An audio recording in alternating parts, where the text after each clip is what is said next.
Hello friends, welcome back our channel. आप सभी का आपके अपने चैनल पर स्वागत है। जैसा कि मैंने कहा था कि नए साल से आपका जो है नेट जेआरएफ का जो है फ्री कोर्स स्टार्ट होगा। पेड कोर्स भी आपका स्टार्ट है। एक नया क्रांति बैच लेकर आई हूं मैं पेड कोर्स के अंदर, और साथ में फ्री क्लासेस भी आपको डेली मिलेंगी। 4 मंथ की एग्जाम स्ट्रैटेजी है जिसको करके आपको मजा आ जाएगा। इतना कुछ इस कोर्स के अंदर आपको सीखने को मिलेगा कि भाई आपको ऐसा लगेगा कि हाँ मजा आ गया। चीजें आपको इतनी बेसिक तरीके से अंडरस्टैंड हो जाएंगी।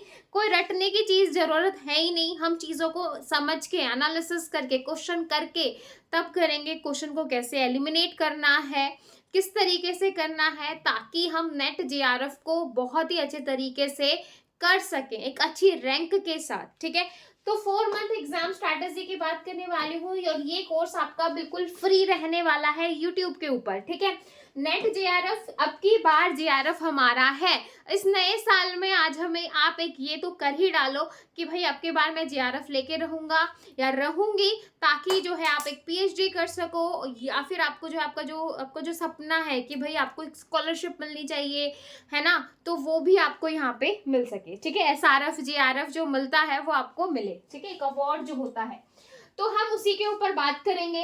तो भाई कई बच्चे ऐसे होंगे जिनको बिल्कुल नहीं पता कि नेट जेआरएफ क्या होता है, जेआरएफ क्या है, एसआरएफ क्या है ना, एज लिमिट क्या होती है।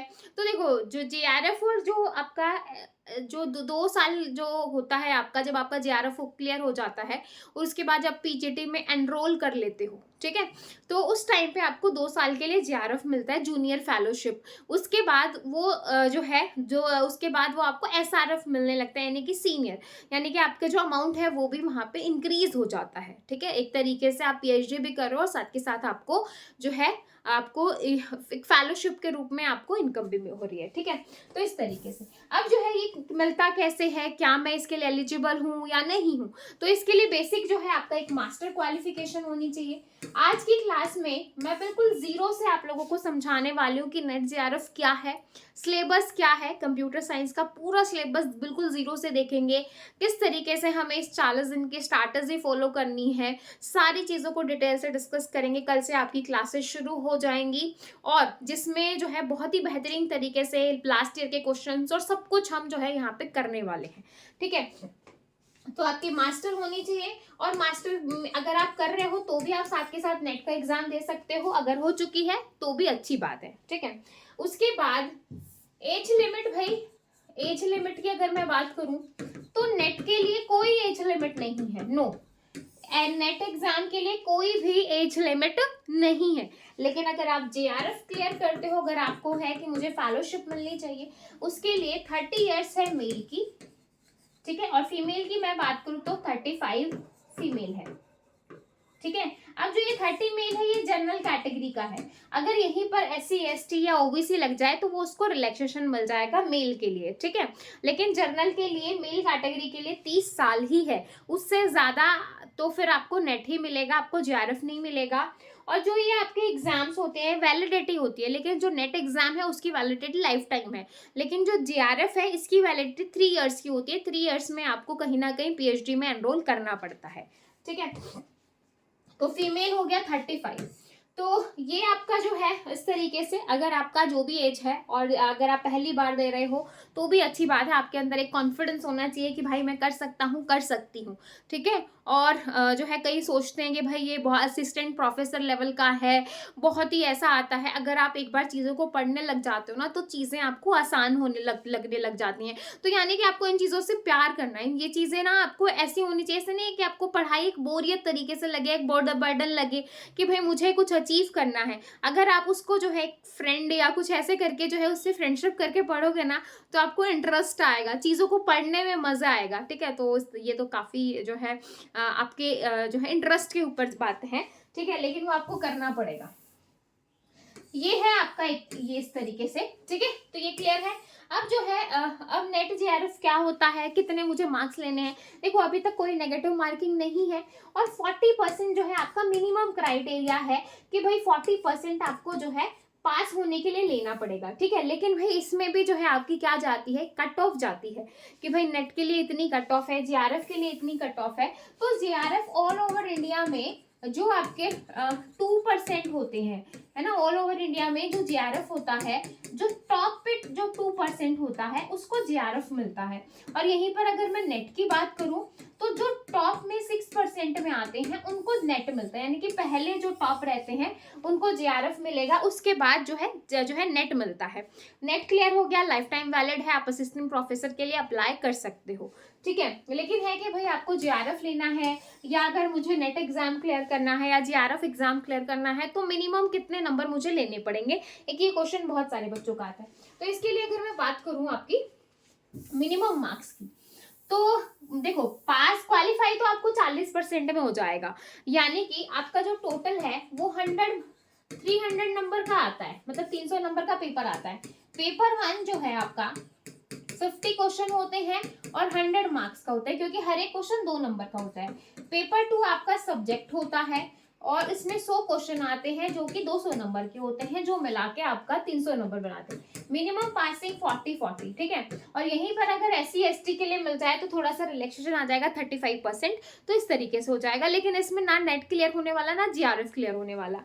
अगर मैं एक स्टैंडर्ड की बात करूं, अगर आपको नेट क्लियर करना है चाहे वो आप किसी भी कैटेगरी से हो, मैं यहाँ पे एक कैटेगरी लिख रही हूँ क्योंकि ये जो मैं आपको कट ऑफ बता रही हूँ ये मैंने जो है मिनिमम से मैक्सिमम जो है वो एनालिसिस करके बताई है।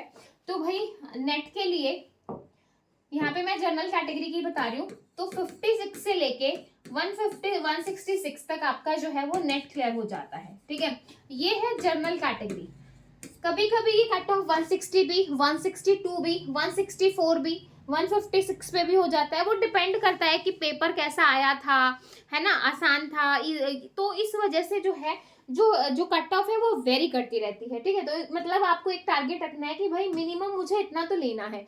166 का 170 नंबर का टारगेट आप लेके चलोगे कि भाई मुझे इतना टारगेट लेना ही है ताकि मैं नेट का एग्जाम क्लियर कर सकूं या क्लियर कर जो, ठीक है। एक तो ये चीज होगी। उसके बाद जो है इसके बाद है जीआरएफ। जीआरएफ की अगर मैं बात करूं तो जीआरएफ जो है 180 से लेके 195 इतना आपको रखना पड़ेगा कि भाई इतना जो है मेरा स्कोर आना चाहिए ताकि मैं जीआरएफ को एग्जाम क्लियर कर सकूं। यहीं पर अगर आप SC ST OBC में आते हैं तो 10-10 नंबर आप कम लेके चलो। अगर आप जो है OBC में आते हो तो 150 पे भी आपका नेट क्लियर हो सकता है, 100 जो है 45 पे भी हो सकता है, 144 भी जाती है सम टाइम, ठीक है। तो वो डिपेंड करता है कि कट ऑफ जो है वो हर बार अलग अलग जाती है, वो पेपर का पैटर्न और ये सारी चीजें, बच्चों का भी लेवल, ये सारी चीजों पर डिपेंड करता है, ठीक है। और कभी कभी जो है 170 पे भी जो है OBC वालों का जीआरएफ क्लियर हो जाता है, तो इस तरीके से। लेकिन भाई एक ओवरऑल मैंने कट ऑफ बता दिया कि इतना आपको, अगर आप तैयारी कर रहे हो तो इतना आप टारगेट लेके चलो, अगर मुझे जीआरएफ क्लियर करना है तो मेरे 200 नंबर आने चाहिए, ठीक है भाई। तो इस तरीके से आपका होना चाहिए। उसके बाद मैं बात कर लेती हूँ कंप्यूटर साइंस के सिलेबस की। तो सिलेबस की अगर मैं बात करूँ तो टोटल आपकी 10 यूनिट है। पेपर 2 की बात कर रही हूँ, ठीक है, पेपर 2 की बात कर रही हूँ जिसमें आपकी 10 यूनिट होती हैं। अब उन 10 यूनिट में क्या करना है आपको, 10 यूनिट में आपको क्या करना है कि भाई अब इन 4 महीनों में 120 दिन होते हैं। ये 120 दिन का आपका जो है कोर्स है। अब इस 120 दिन के कोर्स में जैसे आपका, भाई मैं अगर मिनिमम एज एवरेज लेके चलूँ 10 सब्जेक्ट है हमारे पास 100 दिन है, ठीक है, 120 दिन भी है, ठीक है। तो मतलब ऑन एन एवरेज 12 दिन में हमें एक चैप्टर को खत्म करना है, मतलब एक यूनिट को खत्म करना है। एक यूनिट को खत्म करने के लिए हमारे पास 12 दिन है, 12 दिन है ना, जनवरी फरवरी मार्च अप्रैल, है ना। तो भाई 12 दिन है मेरे पास जो है एक यूनिट को खत्म करने के लिए। तो भाई अच्छा खासा टाइम है और हम इसी तरीके से डेली आपको 1-1 1.5 घंटे की क्लास मिलेगी जिसमें मैं आपको जो है डेली जो है चीज़ों को समझाऊंगी, कैसे क्वेश्चन आते हैं प्रीवियस ईयर नेट गेट में, कैसे क्वेश्चन आए हुए हैं, ताकि आपको एक लेवल जो है आपका एक अच्छा हो सके, ठीक है। सिलेबस नोट डाउन कर लीजिए जिसको नहीं पता। TOC और कंपाइलर, ठीक है, यहाँ पे यूनिट्स जो है वो जो है कॉम्बिनेशन में है, ठीक है। इसके बाद है कंप्यूटर सिस्टम आर्किटेक्चर, इसमें आपका पूरा डिजिटल भी आ जाएगा, ठीक है। Discrete structure and optimization, programming language and computer graphics, database management system, इसमें आपका SQL, बिग डेटा, NoSQL, ये सब आ जाएगा, ठीक है। इसके बाद जो है आपका software engineering, data structure and algorithm, system software and operating system, data communication and computer network, artificial intelligence, ठीक है? तो टोटली आपकी 10 यूनिट है और इस 10 यूनिट को हम करने वाले हैं अपने 4 महीनों के अंदर, ठीक है? तो आपको मज़ा आएगा और जिसको है कि भई मुझे पेड कोर्स लेना है या मुझे नोट्स चाहिए, मुझे जो है पीवाईक्यू चाहिए, डेली मुझे और ज़्यादा जो है डिटेल में चीज़ों को पढ़ना है, तो आप जो है, जो मैं कह रही हूँ, जो क्रांति बैच आया हुआ है यूजीसी नेट के लिए, आप उसको जॉइन कर सकते हो, ताकि जो है आप अपना एक अच्छा, मतलब आपका कंप्यूटर साइंस जो आपका सब्जेक्ट है, उसमें आपकी जो मास्टरी है वो काफ़ी अच्छे से हो सके, क्योंकि वहाँ पे मैं आपको जो है इन डेप्थ जो है चीज़ों को समझाने वाली हूँ। बाकी यहाँ पे भी मैं चीज़ों को करवाऊँगी, ऐसी बात नहीं है कि नहीं होगा, ठीक है? तो भई ये जो नया साल है, इसमें काफ़ी सारे कोर्सेज़ आपके शुरू होंगे, फ्री में भी और जो है पेड में, तो आपके साइड बाय साइड चलते ही रहेंगे, ठीक है? तो आई होप आपको जो है ये पूरी स्ट्रैटेजी अच्छे से समझ में आई होगी। पहले हमें कौन सी यूनिट स्टार्ट करनी है, प्लीज़ मुझे कमेंट सेक्शन में ज़रूर बताइएगा कि पहले हम कौन सी यूनिट को स्टार्ट करें, ठीक है? और जिन बच्चों का है बिहार वाले का भी जो है साथ के साथ एक और जो है कोर्स आएगा, जिसमें उसकी भी क्लासेस होती रहेंगी। तो डोंट वरी, ऐसा नहीं है कि सिर्फ जो है नेट की क्लास होंगी, बिहार वाले की भी क्लास होंगी, ठीक है? तो भाई जिसको भी है कि मैडम पहले ये वाली यूनिट स्टार्ट कर दीजिए, आप कमेंट सेक्शन में बता सकते हैं, कल से हम वही वाली यूनिट स्टार्ट करेंगे। अदरवाइज मैं अपनी मर्जी से फिर यूनिट्स को करवाना शुरू करूंगी, ठीक है? तो ये कैसी लगी आपको एग्जाम स्ट्रैटेजी, मुझे जरूर बताइएगा। आप लोग कितने एक्साइटेड हैं नेट के कोर्स के लिए, क्योंकि हम इसको इन डेप्थ करने वाले हैं, बिल्कुल नीचे तक जाके चीजों को समझेंगे, ताकि जो है आप इसको करते वक्त आपको मजा आ सके, ठीक है भाई? तो पूरा जो शेड्यूल है आपका, हाँ साथ में मुझे ये भी बता दीजिए कि भाई जो फ्री क्लासेस आपकी हैं, उसका जो टाइम है वो क्या रहे, फ्री क्लासेस का टाइम क्या रहे, मुझे कमेंट सेक्शन में जरूर बताओ भाई। जो हमारी फ्री क्लासेस होंगी, उसको मैं लाइव लूँ या जो है लाइव पढ़ाऊँ या रिकॉर्डेड पढ़ाऊँ, आप मुझे कमेंट में ज़रूर बताइएगा। लाइव क्लासेस रखें या रिकॉर्डेड रखें, ठीक है? तो कमेंट में ज़रूर मत करिएगा। तो फिर मिलेंगे नेक्स्ट में कल, मतलब हमारा डे 1 के साथ और एक नई एनर्जी के साथ। तब तक के लिए bye bye, take care, thank you.